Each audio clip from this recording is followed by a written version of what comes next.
HSC 2026 2 মাস পরেই তোমাদের HSC পরীক্ষা। অনেকের অনেক সিলেবাসে ঘাটতি আছে, অনেকের অনেক কিছুতে গ্যাপ আছে।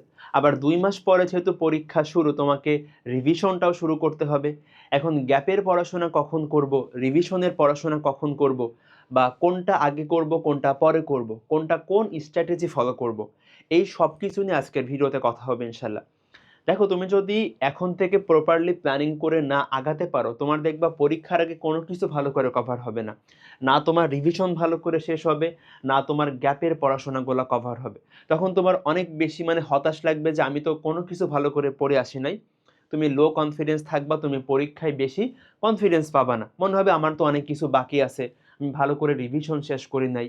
সো এই জন্য আসলে এখন থেকে তোমাকে একটা প্রপার প্ল্যানিংয়ের মধ্য দিয়ে যাওয়া লাগবে, যে আমি কিভাবে প্ল্যানিং করলে আমার গ্যাপের পড়াশোনাটুকু কভার করতে পারবো, আবার আমার রিভিশনের পার্টটা আমি শেষ করতে পারবো। সো এই সব কিছু নিয়ে আমরা এই ভিডিওতে কথা বলবো ইনশাল্লাহ। চলো শুরু করি। আচ্ছা, তো প্রথমত তোমার সিলেবাস আসলে অনেক টুকু গ্যাপ থাকতে পারে। ধরো কেউ 50% কভার করছো, কেউ 60% কভার করছো, কেউ 70% কভার করছো। এক একজন এক এক পরিমাণ সিলেবাস শেষ করছো। তো তুমি যতটুকু পড়ছো তোমার ওইটা বাদে বাকি পার্টটুকু এখনো পড়া হয় নাই। আচ্ছা, তো এখন আমি তোমাদের বলি, দেখো তোমাদের কাছে টাইম আছে কত মাস বলো তো ভাইয়া? তোমাদের কাছে সবাই জানো, এটা আবার বলে দেওয়ার কিছু নাই। সবার মাথায় এখন একই টেনশন, যে আমাদের কাছে এখন টাইম আছে হলো 2 মাসের মতো, তাই না? আমাদের কাছে অ্যাপ্রক্সিমেটলি 2 মাস সময় আছে। এখন এই 2 মাস টাইমের মধ্যে আমার কিন্তু রিভিশনটাও শেষ করতে হবে, আমার কিন্তু আমার গ্যাপের যে পড়াশোনা, আমি যে অধ্যায়গুলো পড়ি নাই, আমার যে পার্টগুলো পড়া বাকি আছে, আমার ওগুলাও কিন্তু শেষ করতে হবে। এখন তোমাদের দেখো, আমি যদি বলি তোমাদের সবগুলা মিলে তোমাদের হলো যে ভাইয়া সব মিলে কিন্তু তোমাদের দেখো, আমাদের হচ্ছে Bangla first part, Bangla second part, তারপরে English first part, English second part, ICT, আর এখানে দেখো ফিজিক্স, কেমিস্ট্রি, ম্যাথ, বায়োলজি।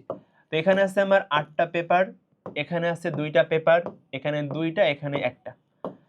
তো খেয়াল করো, সব মিলে আমার 8 আর 1 9 আর এখানে 4 13টা। সব মিলে আমার কিন্তু ভাইয়া 13টা এক্সাম দেওয়া লাগবে, বা 13টা আসলে আমার পেপার শেষ করতে হবে বলা যায়। এখন দেখো, তোমার কিন্তু তুমি যদি একটা পেপারে মিনিমাম 2 দিন করে রিভিশন দাও, তোমার কিন্তু প্রায় 13 2 26 দিন। সো এখানে আসলে 26 আরো 2 দিন কিন্তু অনেক কম দেখা যাবে। তুমি অনেক ক্ষেত্রে 2 দিনও কভার করতে পারতেছো না, কারণ তোমার ফুল সিলেবাস। সো তাও আমি ধরলাম তোমার মিনিমাম তুমি 2 দিন করে টাইম দিবা রিভিশনের জন্য। তাহলে দেখো, আমার 13টা সাবজেক্টের রিভিশনের জন্য আমি দিব প্রায় 26 দিন, বা অ্যাপ্রক্সিমেটলি আমরা 1 মাস ধরতে পারি। সো আমি তোমাদের রিকমেন্ড করব, দেখো এখন হলো এপ্রিল মাস, সামনে হচ্ছে মে মাস, জুন মাসে তোমার পরীক্ষা। তো তুমি কিন্তু লাস্টের ভাইয়া 1 মাস রাখবা অন্তত রিভিশনের জন্য। তোমাকে লাস্টের 1 মাস রিভিশন দেওয়াই লাগবে। তুমি এর চাইতে বেশি দিলে আরো ভালো, তুমি রিভিশন তুমি এর চাই বেশি দিলে কিন্তু আরো বেটার। বাট মিনিমাম তোমাকে 1 মাস টাইম রাখা লাগবে তোমার রিভিশনের জন্য। কারণ দেখো, আমি এখানে মাত্র 2 দিন করে রাখছি একটা পেপারে। তুমি তোমার ম্যাথের 10টা অধ্যায় কভার করবা 2 দিনে, এটা কিন্তু টাফ। তো তুমি যত আগে থেকে রিভিশন শেষ করতে পারবা তোমার জন্য তত ভালো, তুমি তত ভালো করে গুছিয়ে সবকিছু পড়তে পারবা। বাট মিনিমাম আসলে 1 মাস রাখতে হবে। মোটামুটি 1 মাসে রিভিশন শেষ করা পসিবল, ভালোভাবে তুমি পড়াশোনা করলে, বা তুমি যদি প্রপারলি রিভিশন স্ট্র্যাটেজি সেট করতে পারো। সেটা নিয়ে আমি আরেকটা ভিডিওতে কথা বলবো। তুমি যদি জানতে চাও যে কিভাবে রিভিশন দেওয়া উচিত, আমাকে ভিডিওর কমেন্টে বললো, আমি একটা ভিডিও করে দেবো ইনশাল্লাহ। সো আমি প্রপার রিভিশন টেকনিক নিয়ে তোমাদের সাথে কথা বলবো আরেকটা ভিডিওতে। বাট এখন যেটা বলতেছি, যে আমার কিন্তু মিনিমাম 1 মাস টাইম রাখা লাগবে রিভিশনটা দেওয়ার জন্য। আচ্ছা, এবার আসো, তো আমি যদি রিভিশনে সর্বনিম্ন 1 মাস টাইম রাখি, তাহলে আমার গ্যাপের পড়াশোনা করতে কত টাইম আছে বলো তো? আমার গ্যাপের পড়াশোনা করতে ম্যাক্সিমাম 1 মাস টাইম আছে। 1 মাস। আমি কিন্তু 1 মাসের বেশি সময় ধরে গ্যাপের পড়াশোনা করতে পারবো না। আমার সিলেবাস যদি ভালো করে শেষ নাও হয়, আমি যদি 100% শেষ নাও করতে পারি, আমি কিন্তু 1 মাসের বেশি যাব না, কারণ আমাকে রিভিশন দেওয়া লাগবে। তুমি রিভিশন না দিলে তোমার কিচ্ছু মনে থাকবে না, তুমি এমনি অনেক কিছু ভুলে যাবা। তোমাকে অবশ্যই রিভিশন দেওয়া লাগবে। সো আমি গ্যাপের পড়াশোনা করবো 1 মাস ধরে। এখন আমি তোমাদের বলি, খেয়াল করো, তুমি তোমার যদি অনেক বেশি সিলেবাস বাকি থাকে, ধরো তুমি তোমার প্রতিটা পেপারে ধরো তোমার 4 থেকে 5টা করে অধ্যায় বাকি আছে প্রতিটা পেপারে, তাহলে কিন্তু ভাইয়া 1 মাসের মধ্যে আসলে কভার করা টাফ হবে। এখন ধরো তোমার 80% সিলেবাস শেষ, তাহলে কিন্তু 1 মাসের মধ্যে গ্যাপ কভার করা কোনো বিষয় না। আর বাকি 20% তুমি কিন্তু 1 মাসের মধ্যে পড়ে শেষ করতে পারবা। বাট তোমার যদি অনেক বেশি সিলেবাস বাকি থাকে তখন আমি বলব তুমি কিন্তু চাইলেও প্রতিটা অধ্যায় পড়তে পারবা না। এবং আমাদের কিন্তু এইচএসসি পরীক্ষায় প্রতিটা অধ্যায় থেকে সিকিউ আসে না। তখন তুমি একটু সিলেক্টিভলি বাছাই করে করে পড়বা। যে অধ্যায়টা তুমি সিকিউর জন্য পড়বা তুমি সেটা ধরো যে ধরো আমি তোমাকে ধরো ইন্টিগ্রেশন, তুমি কিন্তু ইন্টিগ্রেশন অধ্যায়টা চাইলে সিকিউর জন্য স্কিপ করতে পারো, তুমি শুধুমাত্র এমসিকিউর জন্য পড়বা, তাহলে তোমার টাইম কম লাগবে ওখানে।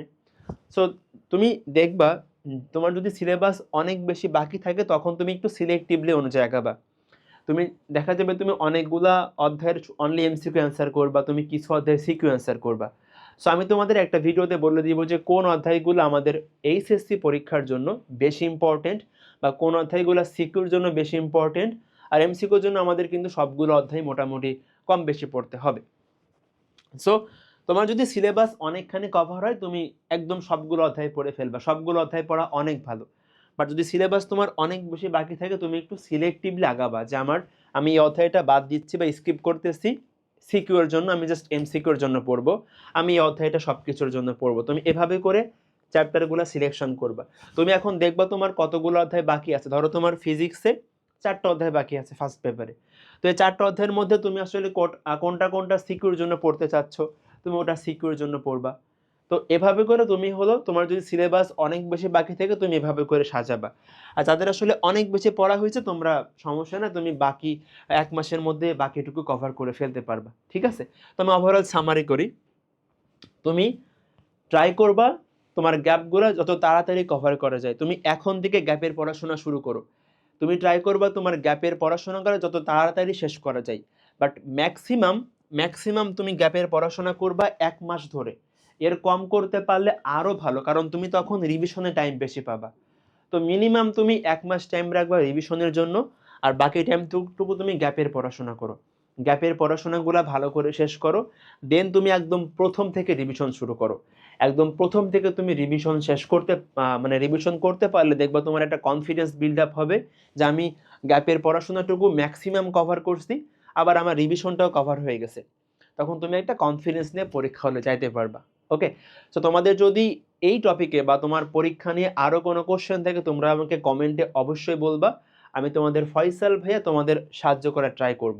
সো সবাই হলো এফআর একাডেমি গ্রুপে পোস্ট করতে পারো তোমাদের যে কোনো সমস্যা, আমি তোমাদের রিপ্লাই করবো ইনশাল্লাহ। গ্রুপের লিঙ্ক কমেন্টে দেওয়া থাকবে এবং তোমরা তোমাদের যে কোনো সমস্যা আমাকে জানাবা। ওকে, তো আজকের ভিডিওটা এ পর্যন্তই। সবাই অনেক ভালো করে পড়াশোনা করো, টাইম একদমই নাই, সবাই অনেক ভালো করতে পারবে ইনশাল্লাহ এই টাইমটুকু কাজে লাগালেও। আসসালামু আলাইকুম ওয়া রাহমাতুল্লাহি ওয়া বারাকাতুহু।